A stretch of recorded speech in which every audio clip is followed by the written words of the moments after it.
ይመስል ነገር ግን እውነት የሆነ የእመቤታችን የመገለጧ በዓል ነው። ደብረ ምጥማቅ ሲባል በኢትዮጵያ ምድር ብቻ የሚከበር ለሚመስላቸው ሰዎች በፈረንሳይ በፖርቹጋልና በሜክሲኮ የሚከናወነው እመቤታችን በግብፅ ደብረ ምጥማቅ በተባለ ስፍራ ለሕዝቡ ሁሉ እንደተገለጠች ሁሉ በፈረንሳይ ሉርድ፣ በፖርቹጋል ፋጢማ፣ በሜክሲኮ ጓዳሉፔ በየቦታው በተአምራዊ ሁኔታ እየተገለጠች በሚሊዮን የሚቆጠሩ ሰዎችን በአንድ መንፈሳዊ ማዕከል እያሰባሰበች ትገኛለች። እመቤታችን እንደ ደብረ ምጥማቅ በፈረንሳይ የተገለጠችበት ይህ ተአምራዊ ቀንን ለማክበር መላው የፈረንሳይ ምዕመናን በሻማ ብርሃን ታጅበው አቬ ማሪያ እያሉ የሚያከብሩት በዓል እመቤታችን በፈረንሳይ የተገለጠችበት ቀንን የሚያስታውስ ነው። የመገለጧ ወይም የምጥማቅ በዓሏ ባህር ተሻግሮ በሚሊዮን የሚቆጠሩ የሜክሲኮ ሰዎች ጓዳሉፔ በተባለ ስፍራ ባደረገችው የመገለጧ ቦታ ላይ ከዓለም ዙሪያ ተሰባስበው በማክበር ላይ ይገኛሉ። ምን ይሄ ብቻ! በፖርቹጋል ደግሞ ለሶስት ታዳጊ እረኞች ያደረገችው ተደጋጋሚ መገለጥ ፖርቹጋልን በወርሃ ግንቦት የዓለም ሕዝቦች መሰባሰቢያ አድርጎታል። ዛሬ እመቤታችን የተገለጠችበት ተአምራዊ ክስተት ከፈረንሳይ እስከ ሜክሲኮ እንዲሁም እስከ ፖርቹጋል ድረስ ያለውን አከባበርንና የመገለጧን ዜና አስመልክቶ ዓለም ለእመቤታችን የሚሰጠውን ክብርና ፍቅር እንዴት በሚያስደምም ሁኔታ እያከበሯት እንዳለ የሚያስቃኝ ልብ አንጠልጣይ ዝግጅት ይዤላችሁ ቀርብ ያለው አብራችሁኝ እንድትቆዩ ስጋብዛችሁ ሰብስክራይብ እና ላይክ እንዲሁም ሼር በማድረግ ወዳጅ እንድትሆኑ የምጋብዛችሁ ሙልጌታ ስዩም ነኝ።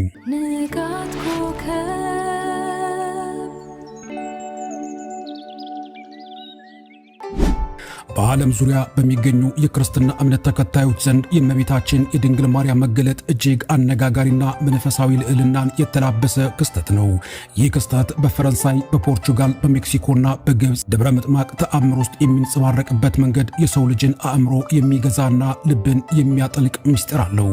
ይህ ሁሉ ክስተት በሻማ ብርሃን ሲሆን ደግሞ የሚፈጥረው መንፈሳዊ ድባብ ጨለማን ዓለም በብርሃን እንደመውረር ይቆጠራል። በፈረንሳይ ባሳቢል በተባለችው ገደላ ማና ጨለማ ዋሻ ውስጥ የተፈጠረው ክስተት የዓለምን ታሪክ የለወጠ ሰማይና ምድርን ያገናኘ ልብ አንጠልጣይ ምስጢር ነው። እንደ አውሮፓውያን አቆጣጠር በ1858 የ17 ዓመቷ በርናንዴት ሱብሪ በህመም የምትሰቃይ ሴት ነበረች። አንድ ቀን ማገዶ ለመልቀም ወደ ዋሻው ስትሄድ የተፈጠረው ክስተት እጅግ ድንገተኛ ነበር። ያቺ ዋሻ በጸጥታ የተዋጠች በውስጧም አሳዛኝ የህይወት ትዝታዎች የነበሩባት ቦታ ሆነች። በርናንዴት የእንጨት ቅርንጫፎችን እየሰበሰበች ሳለ ድንገት ዋሻው ውስጥ የተሰማው ያ ያልተለመደ የነፋስ ድምፅ የነበረችበትን ስፍራ ድባብ ሙሉ በሙሉ ቀይረው። ነፋስ አልነበረም፣ የዛፍ ቅጠሎች የሚንቀሳቀሱበት መንገድ ግን ልክ ሰማያዊ ኃይል እንደሚያናውጣቸው ነበር። ድንገት ከዋሻው ጥልቅ ውስጥ ከፀሐይ ጨረር በበለጠ የሚያበራ በሰው ዓይን ለመመልከት የሚከብድ ደማቅ ሰማያዊ ብርሃን ተገለጠ። በርናርዴት በድንጋጤ በእግሯ መቆም አቃታት። ትንፋሿ ተቋረጠ። ያ ብርሃን ተራ ብርሃን አልነበረም። ከብርሃኑ መሃል በግርማ ሞገስ የተገለጠችው እመቤት ድንግል ማርያም ነበረች። ልብሷ ከበረዶ ይልቅ ነጭ፣ ወገቧ ላይ የታጠቀችው ሰማያዊ ቀበቶ የሰማይን ጥልቀት የሚያንጸባርቅ፣ እግሯ ላይ የነበሩ ወርቃማ ጽጌረዳዎች ደግሞ እንደ ገነት መዓዛ የሚያውዱ ነበሩ። እመቤታችን በርናርዴትን ስትመለከት ፊቷ ላይ የነበረው መረጋጋትና ፍቅር የበርናርዴትን የውስጥ ቁስል በቅጽበት ፈወሰላት። ይህ መገለጥ የሰው ልጅን መዳረሻ የቀየረ፣ የሰው ልጅ ድካም የምታውቅና የምትራራ እናት በምድር ላይ የተገለጠችበት ታላቅ ጊዜ ነበር በፈረንሳይ። እመቤታችን በዚያ ቦታ ስትገለጥ የነበረው ምስጢር ግን ከዚህ በላይ ነበር። በርናርዴት ወደ ዋሻው ጥግ ወስዳ ምድርን እንድትቆፈር ባዘዘቻት ጊዜ በደረቅ መሬት ላይ የታየው ተአምር እስከ ዛሬ ድረስ የፈረንሳይንና የዓለምን ቀልብ የሳበ ሆኗል። በርናርዴት በእጆቿ መሬትን ስትቆፍር አስደናቂ የውሃ ምንጭ ፈለቀ። ይህ የጸበል ውሃ ለዓለም ሕሙማን የፈውስ ምንጭ ሆኗል። ያ ተአምራዊ ውሃ በሳይንስ የማይገለጽ የብዙዎችን ሕመም የገፈፈ የብዙዎችን ተስፋ ያለመለመ ታላቅ ምልክት ሆኖ እስከ ዛሬ ድረስ ይፈሳል። በዚያች ዋሻ ውስጥ የነበረው መገለጥ መገለጥ የሰው ልጅ በእምነት ብቻ ሊደርስበት የሚችለውን ጥልቅ ምስጢር የያዘ ነበር።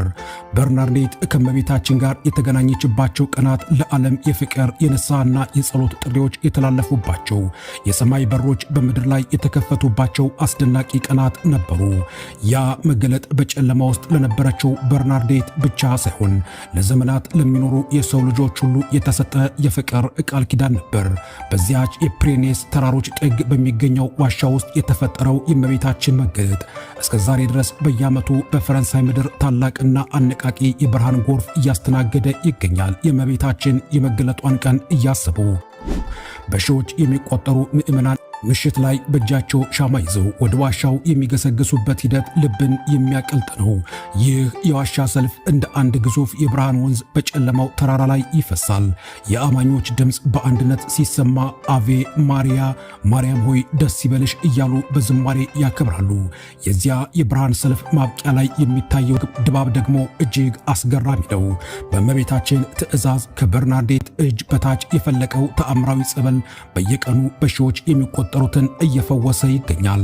ይህ ጸበል ተራ ውሃ አይደለም። በአካል የታመሙትን የሚያድን፣ በተስፋ መቁረጥ የጠወለጉትን ነፍስ የሚያለመልም፣ የእመቤታችንና የእናትነት ፍቅር በምድር የሚያረጋግጥ ሕያው ጸጋ ነው።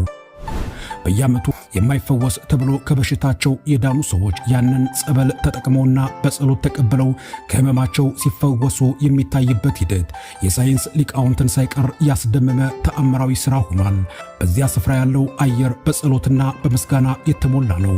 ምዕመናን፣ አረጋውያንና ሕፃናት ሳይለዩ እመቤታቸውን እያመሰገኑ በሻማ ብርሃን ሲያጅቧት የሚታየው ትዕይንት ለዓለም የሚያስተላልፈው መልእክት ግልጽ ነው። እመቤታችን ከፍጥረት ሁሉ የከበረች መሆኗን ያሳያል። በየዓመቱ በሚሊዮኖች የሚቆጠሩ ወደዚያ ብርሃን ጎርፍ የሚጎርፉት የዛሬውን የዓለም መከራ፣ የሰው ልጅ ድካምና የሰው ልጅ ጭንቀት በእርሷ አማላጅነት ለመፍታት ነው። ዛሬም ድረስ ያ ተአምራዊ ጸበል ከውሃው ምንጭ እየፈለቀ የእመቤታችንን ፍቅር ቃል ኪዳን እየመሰከረ ምዕመናን በሰማያዊ ብርሃንና በሕያው ጸጋ እያጠገበ ይገኛል። አሁን ከፈረንሳይ ወደ ፖርቹጋል ስንሻገር በዚያ የእመቤታችን ሌላ አስገራሚ የመገለጧ ዜናም ይነገራል። በፖርቹጋል ፋጢማ የተፈጠረው ክስተት የዓለምን ታሪክ በከፍተኛ ደረጃ የለወጠ ነው። እንደ አውሮፓውያን አቆጣጠር ግንቦት 13 ቀን 1917 በፖርቹጋል በምትገኘው ፋጢማ በተባለች ስፍራ በግጦሽ ላይ የነበሩት 3 ሕፃናት ሉቺያ፣ ፍራንሲስኮና ጃሲንታ በሰማይ ላይ ታላቅ ብርሃን ነጸብራቅ ተመለከቱ። ይህ ብርሃን ከፀሐይ ጨረር በብዙ እጥፍ የሚበልጥና የሚደነቅ ነበር። በዚህ ብርሃን መሃል የድንግል ማርያም ግርማ ሞገስ፣ የለውጥ መገለጥ ታየ። እመቤታችን በነጭ ልብስና በወርቃማ ጨረር ተውባ ለሰው ልጅ የሰላም መልእክትን ይዛ ቀረበች። ያ ጊዜ በዓለም ላይ ታላቅ ጦርነትና የመከራ ጊዜ ነበር። ድንግል ማርያም ሕፃናቱን እንደ መካከለኛ በመጠቀም የጸሎትና የንስሐን ጥሪ ለሰው ልጅ አስተላለፈች። የፋጢማ መገለጥ ዋናው መገለጫ የሰላም መልእክት ነው። እመቤታችን ሕፃናቱን በየወሩ በየ13ኛው ቀን እየተገለጠች የዓለም ሰላም በጸሎትና በንስሐ እንደሚመጣ አበሰረቻቸው። በተለይም የሮዛሪ ጸሎት ወይም የመስቀል ጸሎት የሰው ልጅ ነፍስ ከክፉ ኃይላት የምትድንበትና ሰላምን የምትጎናጸፍበት ታላቅ መሳሪያ መሆኑን ገለጸች። የሰዎች ልብ ከክፋት እንዲመለስና ወደ እግዚአብሔር እንዲጠጋ ለዓለም ሰላም እንዲጸልዩ ድንግል ማርያም አዛለች። ይህ ጥሪ ለድህነት፣ ለጦርነትና ለረሃብ ለተጋለጡ ሰዎች ሁሉ የነበረ ታላቅ ተስፋ ነበር።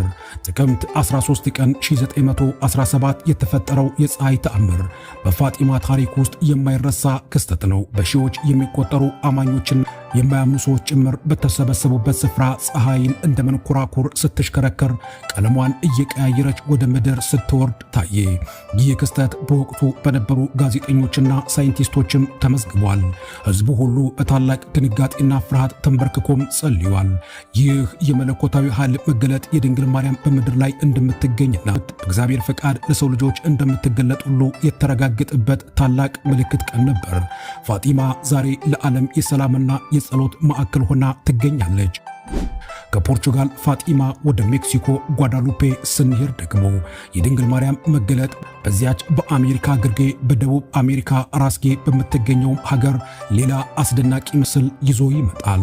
በሜክሲኮ ቴፒያክ ኮረብታ ላይ ለዋን ዲያጎ በተባለ ትሑት ሰው ላይ የተገለጸችው እመቤታችን የሜክሲኮ ሕዝብን ብቻ ሳይሆን መላውን የሰው ልጅ የሚማርክ የፍቅር ምልክት ሰጠችው።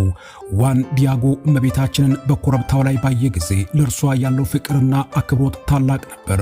እመቤታችን ለእርሷ ቤተ ክርስቲያን እንዲገነባላት ጠየቀችው። ዋን ዲያጎ የተጠየቀውን ለማከናወን ሲሞክር እመቤታችን በልብሱ ወይም ቲልማ ላይ ተአምራዊ ምስሏን አተመችበት ወይም አሳየችው። የጓዳሉፔው ምስል በእጅ ያልተሳለ ሰማያዊ ጥበብ የታከለበትና እስከ ዛሬ ድረስ ሳይንስን የሚፈታተንና ብዙዎችን ግራ ያጋባ ክስተት ሆኗል። የሳይንስ ሊቃውንት ምስሉን ሲመረምሩት ቀለሞቹ በምድር ላይ የሚገኙ ሳይሆኑ ከሰማያዊ ኃይል የመጡ መሆናቸውን አረጋግጠዋል። የድንግል ማርያም የአይን ብሌን የሰውን አይን በሚያሳይበት ሁኔታ የብርሃን ነጸብራቅ የሚያሳይ ሲሆን በውስጡም የዋን ዲያጎን ምስልና በዚያ ወቅት በቦታው የነበሩ ሰዎችን ነጸብራቅ መመልከት ተችሏል። እንዲሁም በልብሱ ላይ የተሳለው የከዋክብት አቀማመጥ በዚያች ቀን የሜክሲኮ ሰማይ ላይ ከነበረው የከዋክብት ስርጭት ጋር በትክክል ይገጣጠማል። ምስል ለዘመናት ሳይጠፋና ሳይበላሽ የኖረ ታላቅ ምስጢርና ተአምረን ይዞ በሜክሲኮ ይገኛል። እመቤታችን ጓዳሉፔ ስትገለጥ በሜክሲኮ ተወላጅና ልብስ መልክ ነበር የታየችው። ይህም እመቤታችን የሁሉ ሕዝብ እናት እንደሆነች ያሳያል። እሷ ለድሆች ለተቸገሩና ለተስፋ ለቆረጡ ሰዎች እናት ናት። እኔ እናትሽ አይደለሁምን? በእኔ ጥላ ስር አትጠለልምን? የምትፈራው ነገር አለን? በማለት ዋን ዲያጎን ያጽናናችበት ቃል ዛሬም ለምእመናን ታላቅ መጽናኛ ነው። በጓዳሉፔ የሚደረገው የአምልኮ ሥርዓትና የጸሎት ጉዞ የእመቤታችንን ጥልቅ ፍቅርና ምልጃ የሚያስታውስ ነው። ይህ ስፍራ የሰው ልጅ መከራውን ወደ ደስታ፣ እንባውን ወደ ፈገግታ፣ ጭንቀቱን ወደ ሰላም የሚቀይርበት ቦታ ነው። በፋጢማና በጓዳሉፔ የተፈጠሩ መገለጦች ድንግል ማርያም በሰው ልጅ ሕይወት ውስጥ ያላትን ወሳኝ ቦታ ያሳያል። በፋጢማ በኩል ለዓለም ሰላም እንድንጸልይና ለንስሐ እንድንዘጋጅ ስትመክረን፣ በጓዳሉፔ በኩል ደግሞ ለእያንዳንዱ ግለሰብ ያላትን እናትነትና ምልጃን ያሳያል። ሦስቱም መገለጦች እግዚአብሔር ለሰው ልጅ ያለውን ፍቅር፣ ድንግል ማርያም ይህንን ፍቅር በምድር ላይ እንዴት እንደምታጸማርቅ ያሳያል። በምስልና በብርሃን ተአምር ድንግል ማርያም የዓለም ንግሥት መሆኗን፣ የሰው ልጅ መዳኛ መንገድ ለመፈለግ ዘወትር እንደምትጸልይና እንደምታማልድ አስመስክሯል። በፖርቹጋል በፋጢማ ለሦስቱ ሕፃናት የተሰጡት ሦስቱ ምስጢራት የሰው ልጅ የወደፊት ዕጣ ፈንታና የመንፈሳዊ መዳን መንገድ የሚያሳዩ ነበሩ። ስለ ገሃነም አስፈሪነት፣ ስለ ሩሲያ መለወጥና ስለ ቤተ ክርስቲያን ሰማዕትነት የተሰጡት መልእክቶች የድንግል ማርያምን ጥልቅ ትኩረትና የሰው ልጅ ከጥፋት ለመታደግ ያላትን ፍቅር እያሳየ መገለጥ ሆኗል። ይህ የፍቅር ቃል ኪዳን በየጊዜው በምዕመናን ልብ ውስጥ ይታደሳል። የሜክሲኮ የጓዳሉፔው ምስል እንዲሁ የሰው ልጅ በእምነትና በጸሎት ወደ ሰማያዊቷ ንግሥት ሲቀርብ ምን ያክል የጸጋ በረከት እንደሚቀበልም ያሳያል። በፈረንሳይ ሉዋርድ ደግሞ የታየው የእመቤታችን ምልጃና ጸሎት ወይም ተአምር ደግሞ ሰዎች ከሕመማቸው እንዲፈወሱ በዚያች ሴት በበርናዴት እጅ በኩል ያደረገችው ጸበል በማፍለቅ ብዙ ሰዎች እንዲፈወሱ ማድረጓ ለሰዎች ሐዘንና ሕመም መፍትሄ የሆነ ጸበል ማፍለቋን ምን ያክል የአማላጅነትና የርኅራኄ ምልክት መሆኗን ያሳያል። እነዚህ ሁሉ መገለጦች የሰው ልጅ ተስፋን የሚያጠልቅባቸው ታላላቅ የብርሃን አምዶች ናቸው። እንግዲህ እመቤታችን ቅድስት ድንግል ማርያም በፈረንሳይ በፖርቹጋልና በሜክሲኮ በግብፅ በደብረ ምጥማቅ ያደረገችው መገለጥን አስመልክቶ በቦታው ላይ በመሰባሰብና በመገናኘት እመቤታችን ቅድስት ድንግል ማርያም ያደረገችውን ተአምራዊ መገለጥ እያሰቡ ከበረከትና ከመልጃዋ ለመሳተፍ ይህንን ዕለት እንደምንመለከተው በሻማ ብርሃን በእንብርክካቸው በጉልበት በመጓዝ በዝማሬና በመስጋና ቅድስት ድንግል ማርያምን የሚያከብሩበት በዓል ነው። ግንቦት 21 በቤተ ክርስቲያናችን አጠራር ደብረ ምጥማቅ ይባላል። ይህም እመቤታችን ቅድስት ድንግል ማርያም በግብፅ ደብረ ምጥማቅ በተባለ ተራራ ላይ ለሁሉ ሰው የተገለጠችበትን ዕለት በማሰብ ቤተ ክርስቲያናችን ስታስበው እንዲህ ያሉ ክስተቶችና የድንግል ማርያም መገለጦች በሌሎች ዓለማትና ከተሞችም እንደነበረ ለማሳየነት ነበር ያቀረብኩላችሁ። ውድ የቻናላችን ቤተሰቦች በቀጣይ ጊዜ